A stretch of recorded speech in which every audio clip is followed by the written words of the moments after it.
जो बीपीएससी से परीक्षा हो रही है उसमें जो मार्क्स उनको आएगा उस मार्क्स के आधार पे अगर वो मेरिट में शामिल होते हैं बीएड वाले क्लास 1 to 5 में, तो क्या उनको नौकरी बिहार सरकार देगी? बिहार सरकार के शिक्षा विभाग को ये तो स्पष्ट करना चाहिए।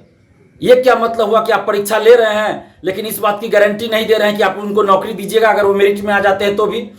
जब तक ये स्पष्ट न हो जाए कि बीएड वाले शिक्षक बन सकते हैं 1 to 5 के लिए या नहीं, तब तक 1 to 5 की परीक्षा लेने का कोई औचित्य नहीं है। क्या सरकार इसलिए परीक्षा आयोजित करवाना चाह रही है कि अगर परीक्षा आप नहीं लीजिएगा बीएड वालों की तो आपको पैसा वापस करना पड़ जाएगा? बिहार सरकार और शिक्षा विभाग से हमारा सवाल है कि आपने 6 to 8 की वैकेंसी क्यों नहीं निकाला? उस समय हम लोग चिल्ला चिल्ला कर कह रहे थे 6 to 8 की वैकेंसी निकालिए। सुप्रीम कोर्ट का जो आदेश आया कि क्लास 1 to 5 के लिए बीएड वाले योग्य नहीं होंगे, इस आदेश के बाद से अभी तक बिहार सरकार के शिक्षा विभाग और शिक्षा मंत्री का कोई बयान अभी तक नहीं आया है इससे संबंधित, जो कि बहुत ही दुर्भाग्यपूर्ण है।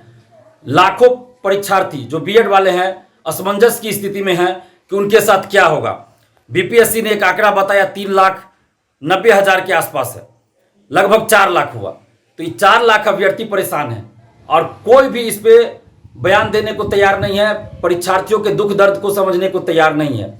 जब सुप्रीम कोर्ट ने यह आदेश दे दिया कि 1 to 5 के लिए बीएड वाले योग्य नहीं होंगे, तो ऐसी परिस्थिति में बिहार में जो शिक्षक भर्ती चल रही है 1,70,000 सीटों पे, और उसमें 1 to 5 के लिए जो 4 लाख बीएड वाले हैं, तो क्या 4 लाख जो बीएड वाले हैं वो जब परीक्षा में शामिल होंगे बीपीएससी की परीक्षा में शिक्षक बहाली में, और जब रिजल्ट आएगा और उस मेरिट में अगर बीएड वाले सम्मिलित होते हैं मार्क्स के आधार पे, जो बीपीएससी से परीक्षा हो रही है उसमें जो मार्क्स उनको आएगा उस मार्क्स के आधार पे अगर वो मेरिट में शामिल होते हैं बीएड वाले क्लास 1 to 5 में, तो क्या उनको नौकरी बिहार सरकार देगी या नहीं देगी? बिहार सरकार के शिक्षा विभाग को ये तो स्पष्ट करना चाहिए। ये क्या मतलब हुआ कि आप परीक्षा ले रहे हैं लेकिन इस बात की गारंटी नहीं दे रहे हैं कि आप उनको नौकरी दीजिएगा अगर वो मेरिट में आ जाते हैं तो भी?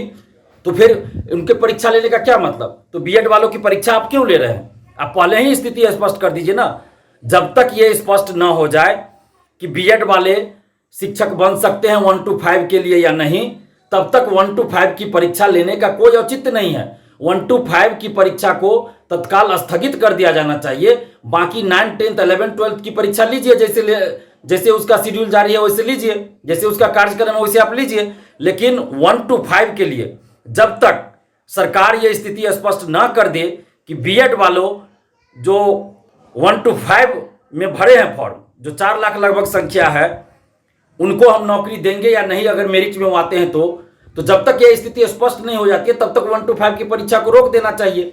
आप परीक्षा ले लीजिएगा बीएड वालों की भी 1 to 5 में, और उसके बाद आप मेरिट लिस्ट में कहिएगा कि नहीं हम शामिल करेंगे क्योंकि सुप्रीम कोर्ट का आदेश है, तो फिर इन लोगों की परीक्षा लेने का क्या मतलब? ये जो आने जाने में खर्च होगा, परेशानी होगी, रहने में खर्च होगा, तो अभी ही आप बता दीजिए ना। कोई दिल्ली से, कोई मुंबई से, कोई राजस्थान से, कोई कहीं से आके परीक्षा देने जाएंगे, तो अभी ही आप बता दीजिए। तो बिहार सरकार के शिक्षा विभाग को सबसे पहले यह स्थिति स्पष्ट करनी चाहिए कि बीएड वाले जो क्लास 1 to 5 के लिए फॉर्म भरे हैं शिक्षक बहाली में, तो अगर वो मेरिट लिस्ट में आते भी हैं तो क्या उनको नौकरी देगी सरकार या नहीं देगी? या सुप्रीम कोर्ट के आदेश का हवाला देकर उस समय कह देंगे कि हम आपको नौकरी नहीं दे सकते क्योंकि सुप्रीम कोर्ट का आदेश है? तो अभी ही आप बता दीजिए। तो जब तक स्थिति स्पष्ट नहीं हो जाए कि आप बीएड वालों को 1 to 5 में नौकरी देंगे या नहीं देंगे, तब तक 1 to 5 की परीक्षा को स्थगित कर देना चाहिए। नहीं तो फिर बीएड वाले क्यों परेशान होंगे? और क्या सरकार इसलिए परीक्षा आयोजित करवाना चाह रही है कि अगर परीक्षा आप नहीं लीजिएगा बीएड वालों की तो आपको पैसा वापस करना पड़ जाएगा? जो 4 लाख लगभग संख्या है इनकी, तो इनका जो फॉर्म भरने में फी लगा है तो पैसा वापस करना पड़ेगा। इसलिए आप चाहते हैं कि परीक्षा ले लें और उसके बाद मेरिट लिस्ट जब आएगा उस समय कह देंगे कि सुप्रीम कोर्ट का आदेश है। तो ऐसा करके आप लाखों अभ्यर्थियों के साथ अन्याय कर रहे हैं। आप अभी ही बता दीजिए, कम से कम उनका 600-700 रुपया फॉर्म भरने में लगा है, कम से कम अभी जो परीक्षा देने वो जाएंगे, फिर आएंगे, परीक्षा सेंटर पे जाएंगे, फिर वहाँ पे रहेंगे, होटल बुक करेंगे, तो वो सब खर्च तो उनको बच जाएगा। अभी भी कम से कम 4,000-5,000 उनको खर्च होगा, तो वो खर्च तो उनका बच जाएगा।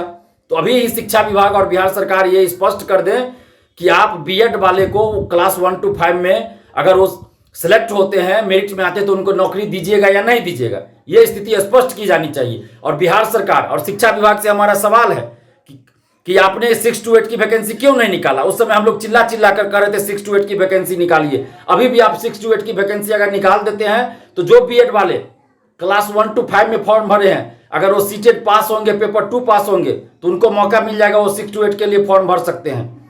तो आप ऐसा अभी भी कर सकते हैं। साथ ही STET में अपियरिंग में भी फॉर्म भरने का आपको मौका देना चाहिए और मौका दीजिए। तो बिहार सरकार से, खासकर मुख्यमंत्री नीतीश कुमार जी से आग्रह कर रहे हैं, विनती कर रहे हैं कि आप क्लास 1 to 5 में बीएड वालों को नौकरी देंगे या नहीं देंगे, ये स्पष्ट कीजिए।